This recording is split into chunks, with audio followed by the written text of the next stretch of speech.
Bismillahirrahmanirrahim. Assalamualaikum warahmatullahi wabarakatuh. Alhamdulillah, puji syukur kita bisa bertemu lagi di channel Arza Akhirat. Harapan dari saya, semoga sahabatku semua selalu diberikan kesehatan, dilimpahkan rezekinya, diampuni dosa-dosanya, serta dikabulkan semua hajatnya. Amin, amin, ya robbal alamin. Saudaraku yang beriman, dalam Islam ada 3 kunci kebahagiaan hidup, yakni selalu bersyukur, bersabar, dan beristighfar. Bila setiap muslim mengamalkan 3 kunci ini, maka Allah Subhanahu wa Ta'ala akan memberikan kebahagiaan luar biasa dalam hidupnya. Imam Muhammad bin Sulaiman At-Tamimi mengatakan, semoga Allah menjadikan Anda termasuk di antara orang yang apabila diberi, dia bersyukur, apabila diuji, dia bersabar, dan apabila melakukan dosa, dia beristighfar. Karena 3 hal ini merupakan tanda kebahagiaan. Imam Muhammad bin Sulaiman At-Tamimi kemudian menjelaskan 3 kunci kebahagiaan hidup tersebut sebagai berikut. Yang pertama, bersyukur ketika mendapat nikmat. Dengan sikap ini, orang akan tetap mendapat tambahan nikmat dan keberkahannya. Sebagaimana janji Allah Ta'ala dalam firman-Nya, wa ta'adzana rabbukum la in syakartum la azidannakum wa la in kafartum inna azabi lasyadid. Jika kalian bersyukur, maka sungguh aku akan tambahkan untuk kalian, dan jika kalian kufur, sesungguhnya azabku sangat pedih. Al-Quran Surat Ibrahim ayat 7. Hanya saja perlu kita ingat, sikap ini tidaklah mudah. Kita baru bisa bersyukur ketika kita merasa bahwa apa yang ada pada diri kita adalah pemberian Allah yang sudah sangat banyak. Dengan ini kita tidak akan membandingkan kenikmatan yang ada pada diri kita dengan nikmat yang Allah berikan kepada orang yang lebih sukses daripada kita. Inilah kunci yang diajarkan Nabi Shallallahu Alaihi Wasallam. Beliau bersabda, lihatlah kepada orang yang nikmatnya lebih bawah daripada kalian. Jangan melihat kepada orang yang nikmatnya di atas kalian. Dengan ini akan lebih memungkinkan agar kalian tidak meremehkan nikmat Allah pada diri kalian. Hadis riwayat Tirmizi. Nabi Shallallahu Alaihi Wasallam mengakui bahwa manusia memiliki sifat hasad dan selalu menginginkan nikmat yang Allah berikan kepada orang lain.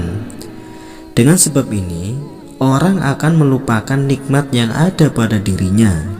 Karena itu beliau Rasulullah Shallallahu Alaihi Wasallam mengarahkan kepada manusia agar menutup celah timbulnya perasaan ini dengan melihat orang yang nikmatnya lebih rendah dari kita.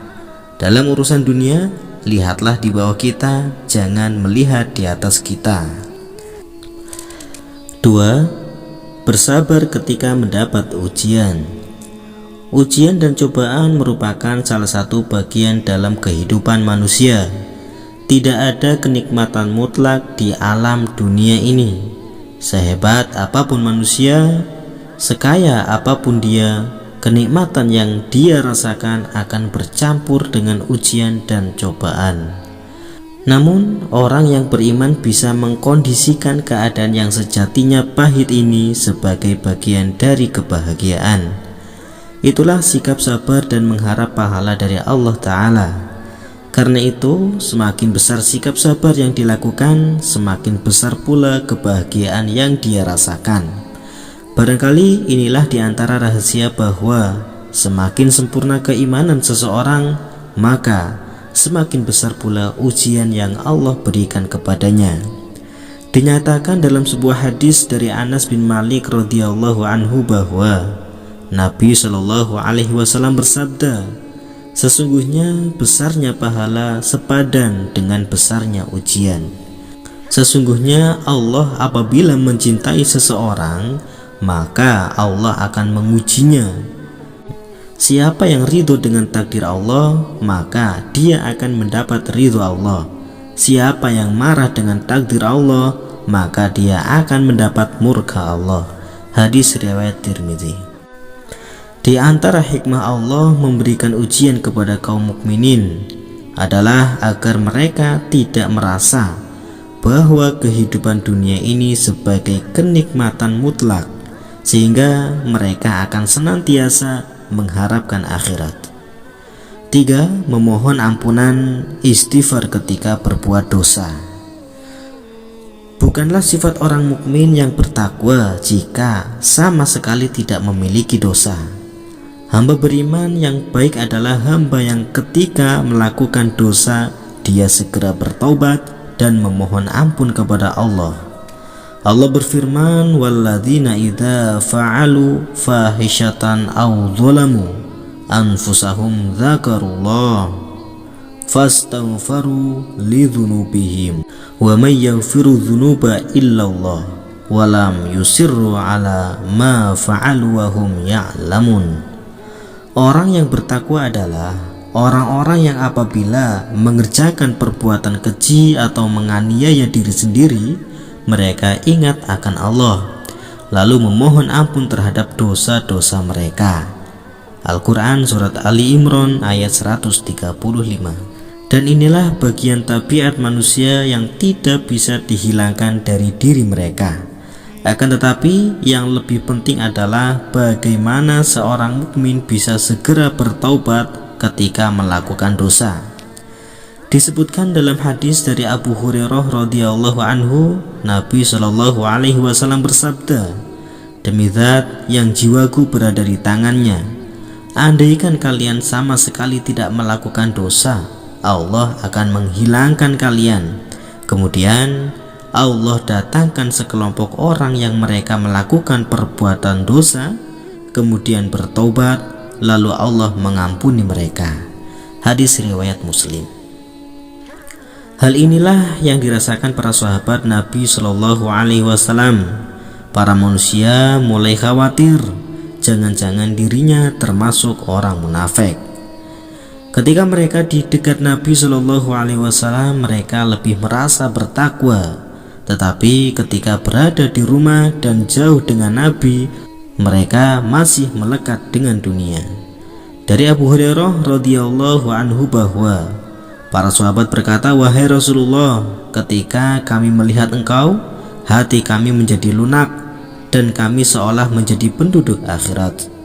Namun ketika kami jauh dari engkau, kami menginginkan dunia dan bercanda dengan para istri dan anak." Kemudian beliau bersabda, "Jika kalian setiap saat dalam keadaan sebagaimana ketika kalian berada di dekatku, seolah menjadi penduduk akhirat, niscaya para malaikat akan menyalami kalian dengan telapak tangan mereka dan mengunjungi di rumah kalian. Andai kalian tidak pernah melakukan perbuatan dosa, niscaya Allah akan mendatangkan kaum yang berdosa, kemudian mereka bertaubat agar Allah mengampuni mereka." Hadis riwayat Ahmad. Saudaraku yang beriman, itulah beberapa kunci kebahagiaan hidup di dalam Islam. Tentunya dengan kita bisa mengerjakan 3 kunci tersebut, maka kita akan menuai hasilnya. Mungkin itulah yang bisa kami bagikan, semoga bermanfaat untuk kita semua. Assalamualaikum warahmatullahi wabarakatuh.